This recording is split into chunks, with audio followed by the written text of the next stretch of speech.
Bonjour à tous, j'espère que tout le monde va bien. Aujourd'hui, on se retrouve pour une nouvelle vidéo où je vais vous expliquer comment démarrer ses locks.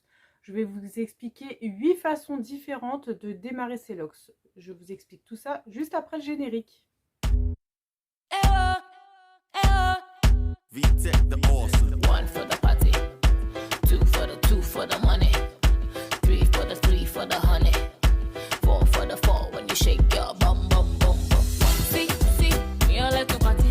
Alors, c'est parti pour la première méthode, la méthode du crochet. Alors, j'ai ramené des crochets. Alors, tout bêtement, on peut déjà voir pour prendre un crochet, si vous avez une grand-mère ou quelqu'un que vous connaissez, pas forcément une grand-mère, hein, je dis ça, qui fait du crochet, et ben on peut prendre ça tout bêtement. On voit, il y a un embout, voilà. Donc celui-là, c'est un 1,25. On voit les numéros juste là, là. Avec le focus, on voit pas. Voilà, donc on peut déjà aussi faire avec ça. Sinon, il existe ça. Voilà, donc celui-là, c'est un 0,75. Donc c'est noté juste là-dessus. Voilà. Et donc, dans la même idée, il y a un petit crochet là. Voilà. Voilà, donc avec ça, il existe aussi avec 2 branches. On peut gagner du temps grâce à ça. Et avec 3 branches. Voilà, donc toujours en 0,75. Hein. Voilà, donc on a ces 3 types de crochets. Ou alors tout bêtement, voilà, on peut trouver ça un peu n'importe où. Tissu des Ursules, je sais pas moi, Carrefour, Auchan, voilà, toutes les grandes surfaces. Donc, on va laver les cheveux, on va les laisser sécher. C'est important que les cheveux soient secs. On va séparer des sections. Donc, en fonction de la taille de locks que vous voulez, il va falloir faire des sections plus ou moins grosses. Si on veut des sister locks toutes fines, on va faire des petites sections. Si on veut des comme moi, bah, on va faire des plus gros carrés en fait. En sachant que la locks, par la suite, avec le temps, elle s'affine. Ensuite, on va donc commencer par la nuque. D'accord ? On va faire donc les carrés souhaités. Il y en a qui vont mettre un élastique à la racine. Au choix. Après, l'élastique, vous le faites sauter. Hein. Donc, soit avec ou sans élastique à la racine, vous allez commencer à crêper le cheveu. D'ailleurs, je vais vous chercher un peigne, je vais vous montrer. Voilà, donc pour crêper le cheveu, soit on a cette option. C'est des peignes exprès pour le crêpage. Bon, vous occupez pas de ça, c'est de la déco. Je viens juste de faire des mèches à quelqu'un. C'est pas grave, voilà. Donc, on prend le cheveu et on le remonte comme ça, à rebrousse-poil. On peut très bien aussi le faire avec un cheveu comme avec un peigne comme ça, un peigne fin en fait. Voilà, donc on crêpe le cheveu, d'accord. Je vais vous montrer un petit peu sur. Donc une fois qu'on a crêpé le cheveu, d'accord, à rebrousse-poil, on va aller à la racine. On va planter le crochet et on va faire des va-et-vient en fait, pour attraper les cheveux et commencer un petit peu à créer des nœuds en fait, tout simplement. On crée des nœuds, d'accord. Voilà, donc hop, là. Et on fait du coup des va-et-vient. Je peux pas vous filmer, je vois pas trop bien. Voilà. Et on fait ça du coup tout le long. Ce qui est bien, l'avantage avec cette méthode, c'est qu'on ressort avec des locks directement. Je vous montre ici. Donc c'est une locks que j'avais défaite par expérience. Hop, voilà. Donc là, je l'ai faite au crochet. Du coup, elle est déjà formée en locks. Au crochet, c'est ça l'avantage, c'est que ça forme tout de suite des locks. Il n'y a pas à attendre. Voilà, on crochette, on attrape le cheveu en fait. Et ça forme une locks directement. Et ça se défait pas, ça bouge plus après. Hein. Donc ça, c'est l'avantage, c'est que quand on fait ça, on sort directement avec des locks. C'est long, mais voilà, c'est efficace. L'avantage de cette méthode au crochet, c'est que ça convient vraiment pour tout type de cheveux. Qu'on ait un cheveu européen, un cheveu afro, crépus, lisse, même un cheveu type asiate. Hein.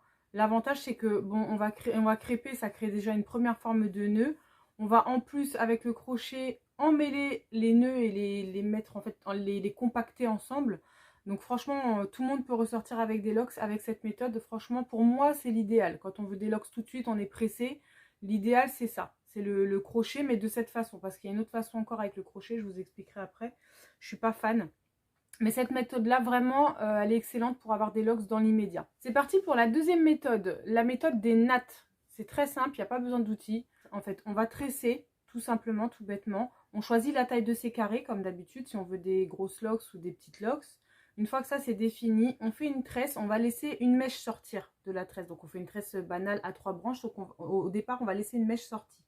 Donc on fait notre tresse, et ensuite avec la mèche qui est sortie, on va l'enrouler autour de la natte, en fait. D'accord? Et là on va pouvoir commencer à voir une loque se former. Je suis pas fan non plus de cette méthode. De toute façon, il faut quand même de la patience aussi avec cette méthode-là, parce que la loque, ça va pas non plus prendre... Des loques, je vous rappelle que ce sont des nœuds. Donc le temps que les nœuds se forment, ça prend un certain temps. Donc avec la natte comme ça, bon, c'est une méthode, je vous en fais part. Après, c'est à vous de voir ce qui vous convient le mieux. Donc comme pour la méthode au crochet, il faut laver ses cheveux avant au préalable. Il faut les sécher et après on commence à faire les nattes. À savoir aussi, cette méthode sera plus efficace sur un cheveu crépus. Parce que on va plus vite prendre au niveau des nœuds. C'est pas l'idéal pour un cheveu lisse. C'est parti pour la troisième méthode, la méthode des vanilles. C'est ce que moi j'ai fait, d'accord? Donc en fait, j'ai commencé mon départ de locks en vanille. On va sectionner, on fait le shampoing, on sèche, ça c'est toujours la même chose. On va faire nos sections plus ou moins grosses en fonction du résultat souhaité. On va séparer ensuite donc la zone sectionnée en deux. Et on va rouler dans le sens inverse les deux mèches. Et après on va les enrouler comme ça, l'une avec l'autre, tout le long. Voilà, moi j'avais commencé comme ça en vanille. Donc admettons, hop, comme ça, et voilà, là, d'accord, en roulant à chaque fois dans le sens inverse. Et on enroule les deux, voilà. Et ça, par contre, ça demande de la patience parce que ça donne pas une loque tout de suite, hein. Les bouts vont se défaire, il va pas falloir les laver tout de suite, il va falloir attendre. Si vraiment, on ressent le besoin d'un shampoing, éventuellement un shampoing à sec, mais pas autre chose. Franchement, pendant moi, une année, j'ai pas... Alors là, je parle de moi. Hein. Pendant une année, j'ai pas passé mes cheveux sous l'eau. J'ai fait des shampoings à sec. La méthode des vanilles, c'est bien. Hein, moi, j'en suis contente. Si c'était à faire, je le referai. Mais ça demande de la patience parce que ça ne prend pas tout de suite. En plus, j'avais les cheveux défrisés. Donc, j'avais des racines naturelles, crépus, et les bouts défrisés. Donc je vous laisse deviner, mes bouts, c'était n'importe quoi en fait, ça ressemblait à rien. J'avais les racines épaisses, les bouts ça faisait des queues de ras, ça se défaisait, voilà. Mais bon, je m'en fichais un peu, voilà, c'était un peu le côté roots des locks, ça n'avait pas trop d'importance. En tout cas, voilà, ça demande de la patience, ça va se défaire, c'est pas l'idéal si on est pressé. Alors la méthode des vanilles, je vais la conseiller plus sur un cheveu crépus, sachant que déjà ça tient difficilement. Sur le cheveu crépus, la vanille va mieux tenir déjà. À choisir, voilà. Un cheveu européen, ça va pas être l'idéal, vraiment. Je vous le déconseille. C'est parti pour la quatrième méthode. On va parler des twists ou les tortilles. Alors, pour cette méthode, il va vous falloir un peigne. Vous allez, comme d'habitude, laver vos cheveux, faire vos sections. Et ensuite, on va... Alors, vous pouvez utiliser un gel. Moi, je vous donne des idées, voilà, comment ça, je vois les gens le faire. Moi, je suis pas fan du tout pour mettre des produits. Après, il y a des résidus et tout. Si vous trouvez un truc naturel, sans résidus, ou même de l'aloe vera, avec de l'aloe vera, c'est très bien et c'est naturel. Donc, vous prenez votre section, vous plantez votre peigne dedans, d'accord? Et après, vous allez, donc vous démêlez bien votre mèche. Et ensuite, vous allez du coup entortiller comme ça, avec le peigne. Et vous allez descendre comme ça, tout le long, avec la mèche. Je ne peux pas vous le montrer parce qu'avec mes locks, mais tout le long là vous allez tourner jusqu'en bas, voilà, ça va être très joli. Donc vous allez rester comme ça dans les départs, ça va être très joli. Dormez avec un bonnet de soie bien évidemment.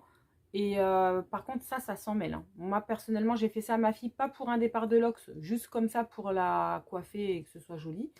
Elle s'est très vite retrouvée avec des locks en même pas une semaine, c'était déjà pris en fait. Donc, faut être sûr de vouloir des locks si vous faites ça. Ça fonctionne très très bien. Ça s'en mêle, il n'y a pas de problème. Donc, voilà, avec le peigne, on twist jusqu'au bout. On laisse comme ça et vous laissez faire le temps. Ça prend et après, au fur et à mesure du temps qui passe, il va falloir reprendre un peu les racines à la main après. Hein. Vous pourrez le faire comme ça à la main, tout simplement. Parce que le cheveu va pousser et voilà. Donc, il va falloir à chaque fois reprendre la racine. C'est parti pour la 5e méthode, Twist and Rip. Alors, tout simplement, on va faire comme tout à l'heure, laver, sécher, toujours la même rengaine. On va twister, comme la méthode du twist. Donc, toujours en roulant les deux dans le sens opposé, d'accord? Donc là, je vous le fais un petit peu pour vous montrer. Et là, on va faire comme si on ouvrait un paquet de chips. On va séparer, comme ça. Hop. Et on va rerouler ensemble les deux. Bah là, j'ai des locks, alors forcément, le rendu, c'est pas le même. Et on va réouvrir encore ensemble les deux. En fait, à chaque fois, on réouvre, on refait autant de fois que possible. Voilà. Et ça va vous former des nœuds. Et à la fin, vous faites comme ça pour donner un côté un peu homogène à la lox. Je suis pas fan. Je vous donne juste une méthode. Après, chacun fait comme il veut. À savoir, cette méthode est un peu plus désordonnée que les autres méthodes. Hein. Le résultat final, c'est pas... Voilà, si on veut être quand même présentable en attendant que ça prenne, c'est pas la meilleure des méthodes. C'est parti pour la 6e méthode, back combing. Donc la méthode du crêpage. Donc on va toujours laver ses cheveux, les laisser sécher. On fait les sections désirées en fonction de la taille de locks que l'on veut. Une fois que c'est fait, on prend la section, on va la crêper à fond. On y va, on crêpe, on crêpe. Donc je rappelle, voilà, avec un peigne comme ça ou éventuellement avec un peigne fin. Donc on crêpe, on crêpe, on crêpe. Et après, avec la paume des mains, on va rouler pour sécuriser tout ça et donner une forme un peu plus homogène. Voilà, jusqu'au bout. Et on peut sécuriser dans un premier temps avec des petits élastiques qu'on enlèvera par la suite, bien évidemment. D'accord ? Voilà, cette méthode, elle est quand même assez rapide. Il y a du nœud tout de suite, donc ça donne une lox quand même assez sécurisée dès le départ. Donc c'est plutôt pas mal. Il y en a pas mal qui adoptent cette solution. C'était pas mon cas pour moi, parce que moi j'ai choisi de faire les twists. Mais voilà, chacun voit ce qui est bon pour lui. C'est bien pour les cheveux lisses, crépus. Mais notamment pour les cheveux européens, type européen ou asiates, c'est bien parce que du coup on a du nœud tout de suite en fait. Donc ça c'est plutôt pas mal. 7e méthode, la méthode freeform. Donc comme son nom l'indique, free c'est libre, donc c'est une pousse libre. Il n'y a pas grand chose à faire, c'est idéal pour un cheveu crépus je dirais, parce que le cheveu fin ça va prendre du temps quand même. Voilà, donc on peut assimiler ça à Bob Marley. Le style freeform, j'en parle dans ma vidéo des 3 que je vais vous mettre juste là, des 3 types de locks. Donc je parle de la méthode freeform. Je ne vais pas m'étendre sur le sujet. En gros, c'est une pousse libre, donc on laisse le cheveu faire ce qu'il veut, aller où il veut. On ne définit pas des sections et tout ça. On laisse vraiment le cheveu faire ce qu'il veut. Donc c'est très rapide, enfin très rapide. Non, c'est long parce qu'il faut attendre que ça prenne. Mais je veux dire, en soi, à faire, c'est pas bien compliqué, quoi. C'est simple, il n'y a rien à faire. En gros, vous lavez vos cheveux. Une fois qu'ils sont lavés, bah vous faites rien. Voilà, tout simplement. Le cheveu va se former par lui-même. Vous n'avez pas à intervenir dessus. Vous les lavez, ça forme des nœuds naturellement.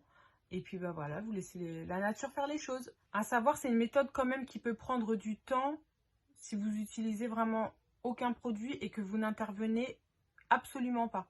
Ça peut quand même prendre un certain temps. Donc après, on peut partir aussi sur du freeform en intervenant un peu, en essayant un petit peu de modeler des sections quand même, pas des petites sections, mais prendre des gros trucs quoi. C'est une méthode quand même qui peut prendre du temps si vous utilisez vraiment aucun produit et que vous n'intervenez absolument pas. Ça peut quand même prendre un certain temps.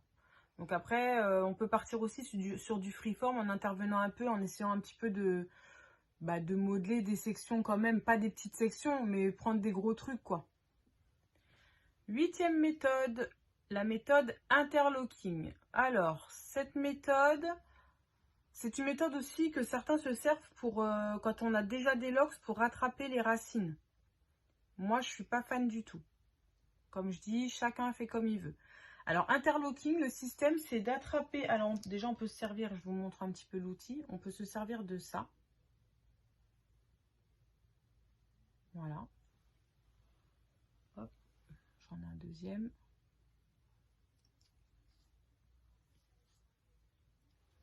Voilà.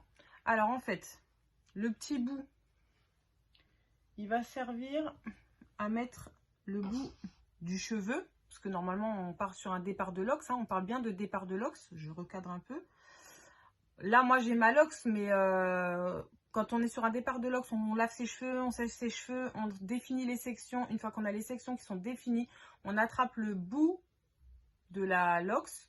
Alors, on peut mettre des élastiques à chaque section qu'on fera sauter par la suite.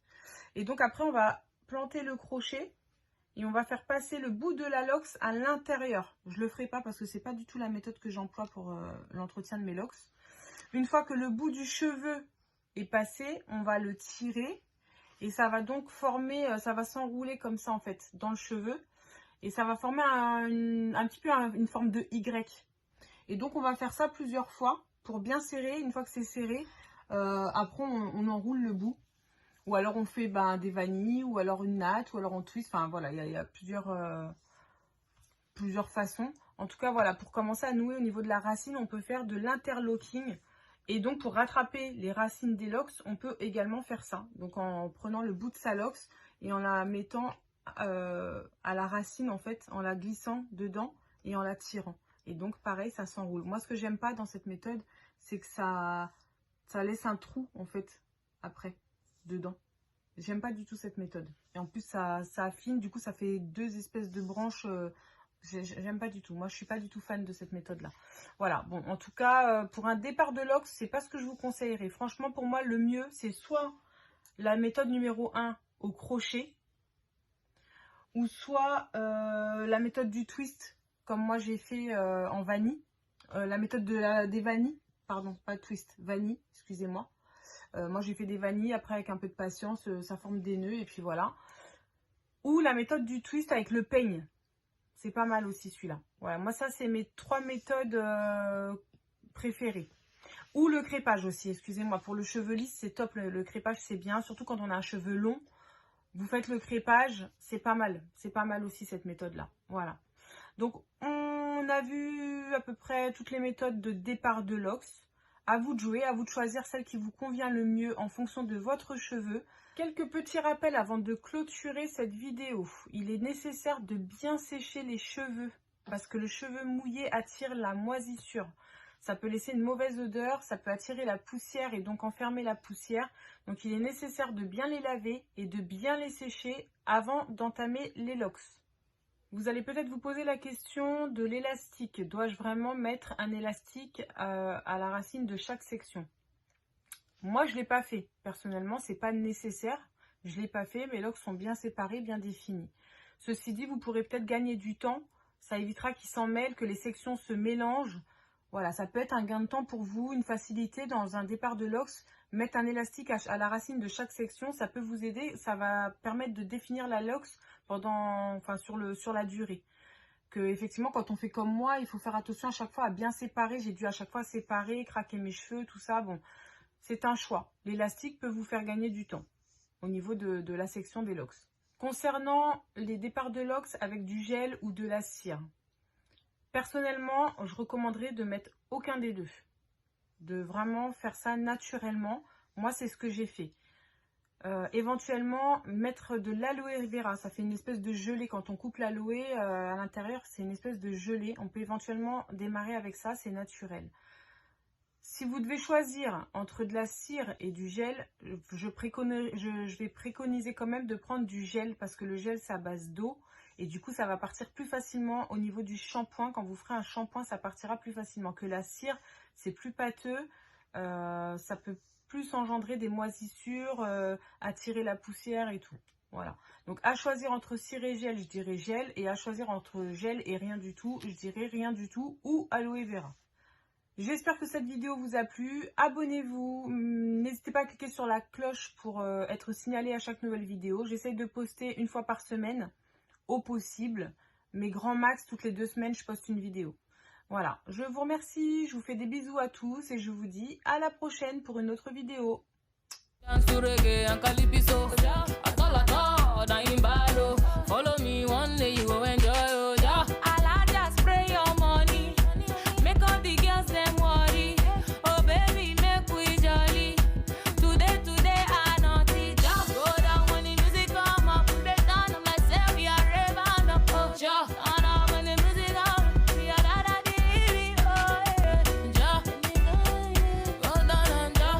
Everybody don't wanna do